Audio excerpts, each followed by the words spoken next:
Assalamualaikum warahmatullahi wabarakatuh. Perkenalkan nama saya Andri dari kelompok satu praktikum algoritma dan pemrograman jurusan matematika.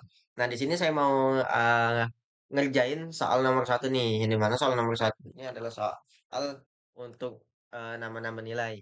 Nah, di sini soalnya itu buatlah program C++, flowchart, dan langkah perkodingan atau penjelasan program.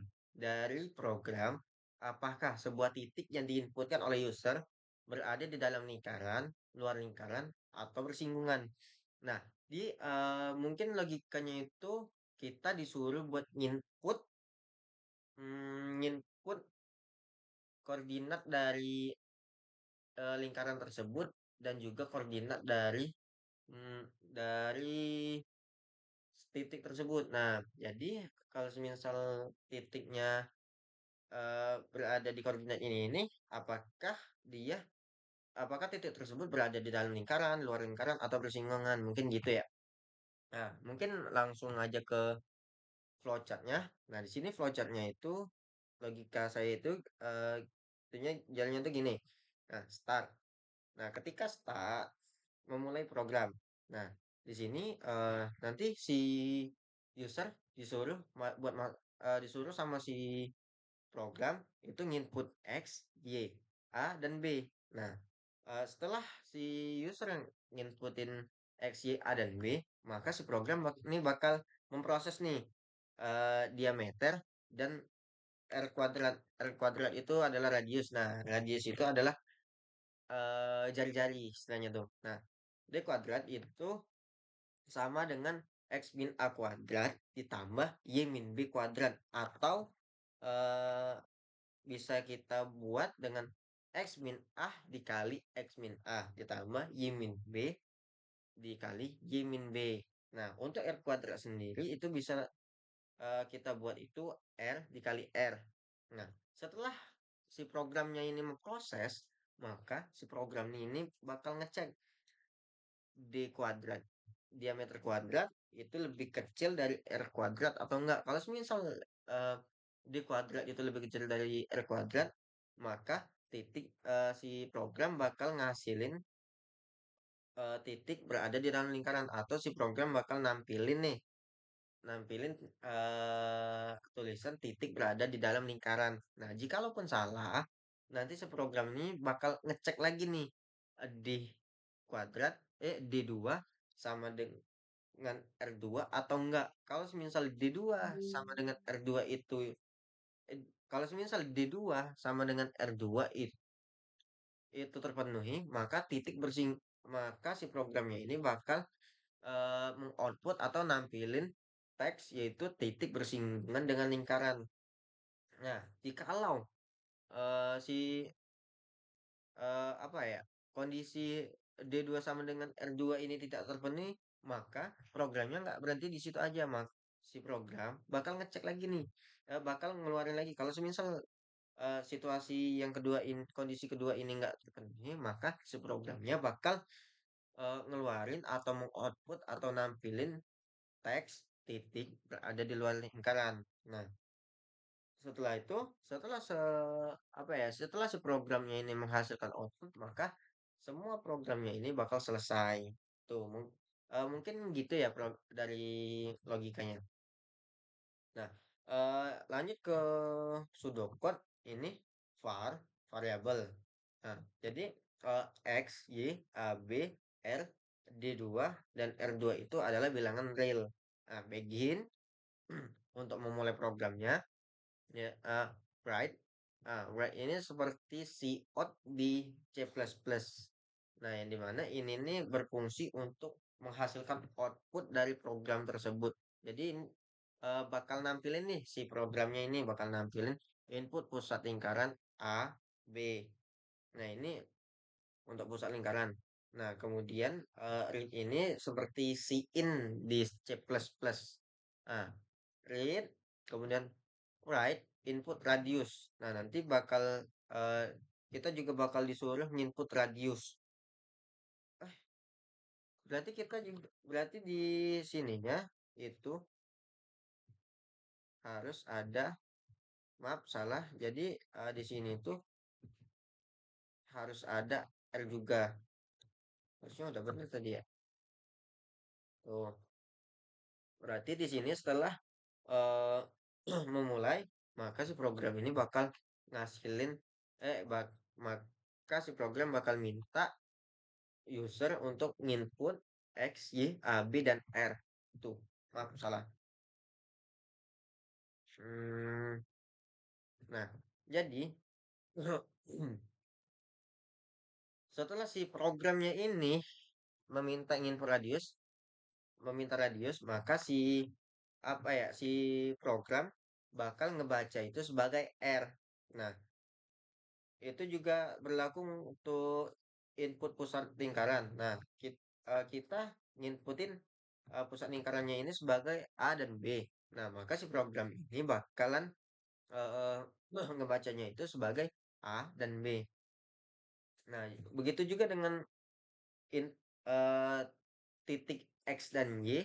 Nah, si program bakal nampilin input titik X dan Y. Nah, ketika kita sudah ingin memasukkan titik X dan Y, nilai titik X dan Y, maka si program bakal ngebaca eh, angka tersebut menjadi X dan Y.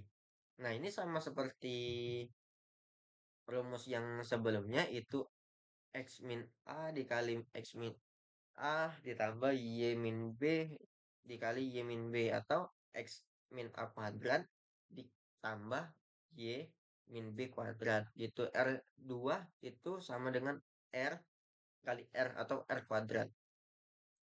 If then D2 kurang dari R2, maka lakukan lakukan output titik berada di dalam lingkaran. Jika kejadian yang pertama D2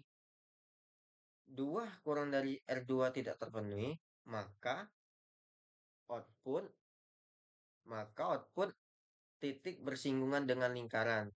Nah, jika kedua kondisi tersebut tidak terpenuhi, maka lakukan maka tuliskan titik berada di luar lingkaran. Nah, jadi ketika kedua kondisi ini tidak terpenuhi, maka si programnya ini bakal ngasil ini bakal mengoutput dari situasi mana aja yang terpenuhi gitu. Nah, akhiri if dan akhiri program. Mungkin lanjut aja ke pemrogramannya ya. Nah, untuk programnya sendiri itu saya menggunakan GDB online. Nah, yang dimana kita mulai dengan eh, include kok enggak masuk? Include IOStream. Nah, kita gunain include IOStream itu untuk gunain library dari IOStream using namespace std.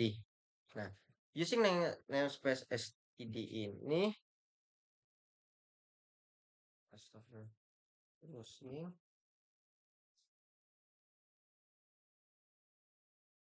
using namespace std. Nah, using namespace std ini berfungsi sebagai,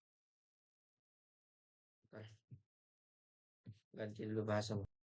Oke, kita lanjutkan. Using namespace std berfungsi sebagai mempermudah kita dalam pemrogram. Nah, ketika kita gunain library isi dari library iostream ini, si in si on itu, kita nggak perlu lagi buat nulisin std di depannya itu. Nah, integer in main.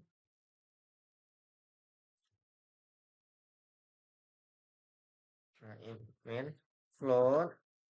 Nah, kenapa kita gunain float? Karena ini bakal ngegunain koma gitu. Float x, y, float a, b. Bentar ya. Benerin dulu. Nah, kita menggunakan float itu karena supaya nanti angka-angkanya itu bisa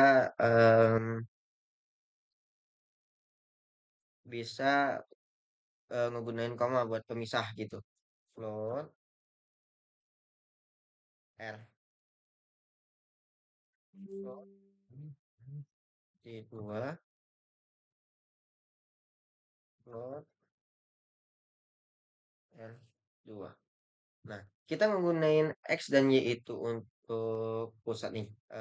X dan Y itu untuk titik dari titiknya, A dan B itu kita gunain untuk si programnya ini bisa ngebaca eh, apa ya? Hmm, jari pusat lingkaran. D2 itu kita buat si programnya ini bisa ngebaca dari diameter dan R2 ini supaya si programnya ini bisa ngebaca untuk radius. Langsung saja ke cout. Nah, cout ini sama kayak yang aku jelasin tadi, itu buat nampilin nih input pusat lingkaran yang A, B. Nah, buat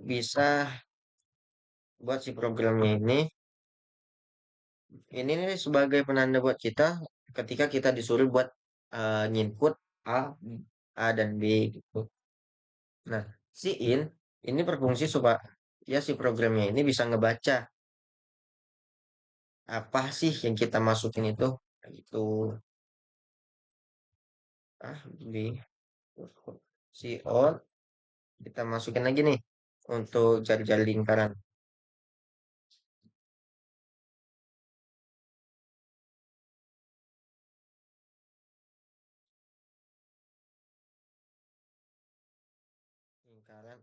Jari-jari lingkaran itu X dan Y.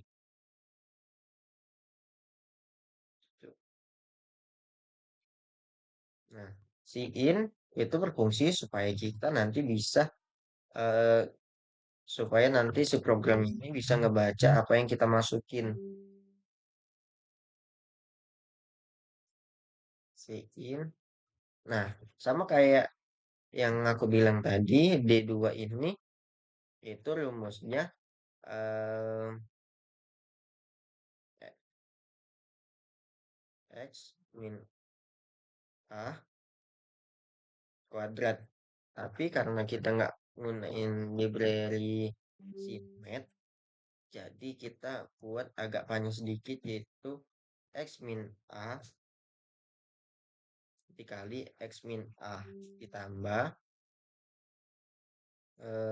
Y min B dikali Y kurang B. Nah, gitu. Sebenarnya kalau kita pakai include Cmat, itu kita bisa aja pakai SQRT. Cuman karena kita cuma pakainya include iStream, jadi kita eh, pakai codingan yang agak panjang. R2-nya itu ialah R dikali dikali R. Cukup. Nah, kita gunain nih pernyataan kondisinya. If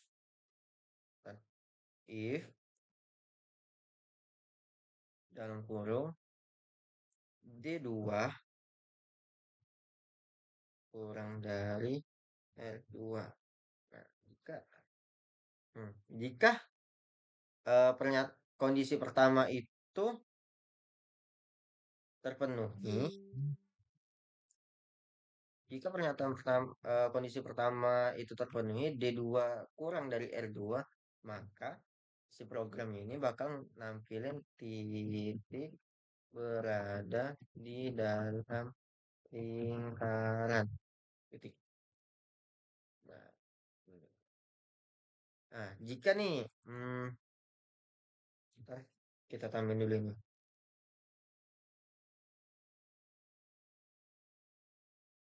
Sudah. Nah, sudah.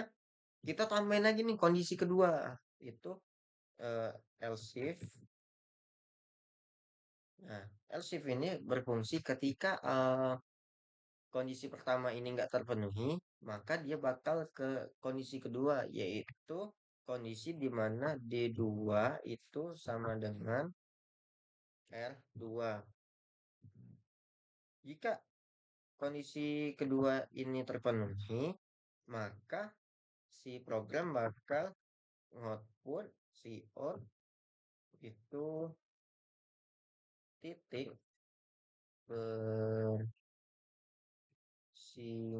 berhasil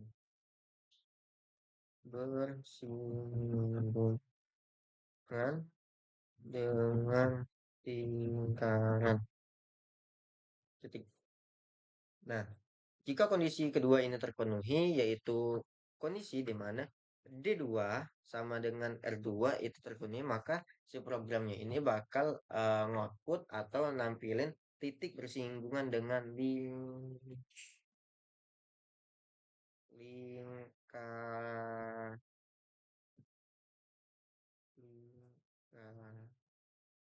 lingkaran tuh.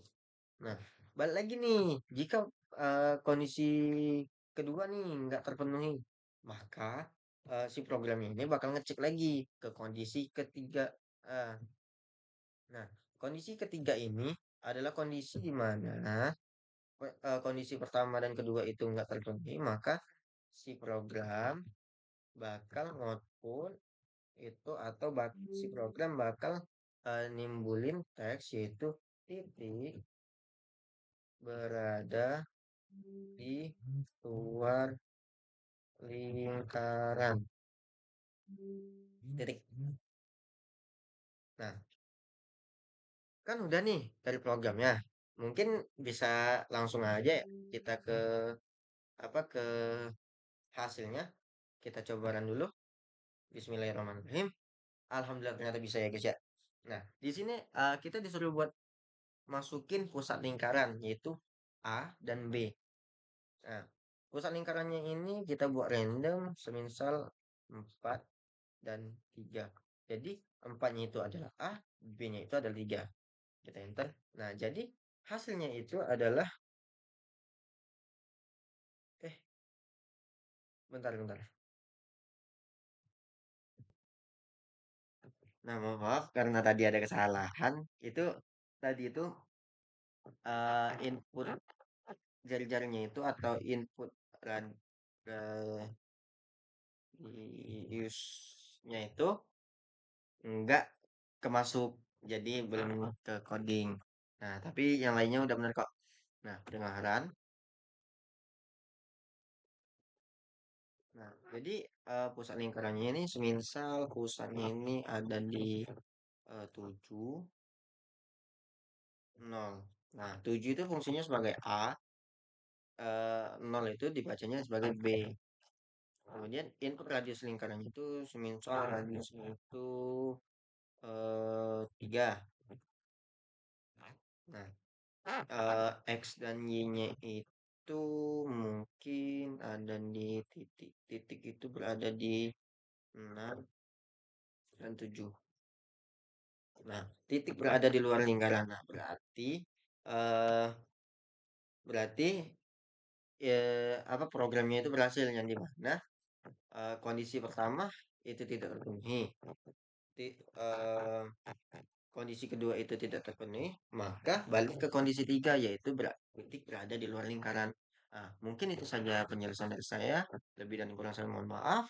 Saya akhiri. Wassalamualaikum warahmatullahi wabarakatuh.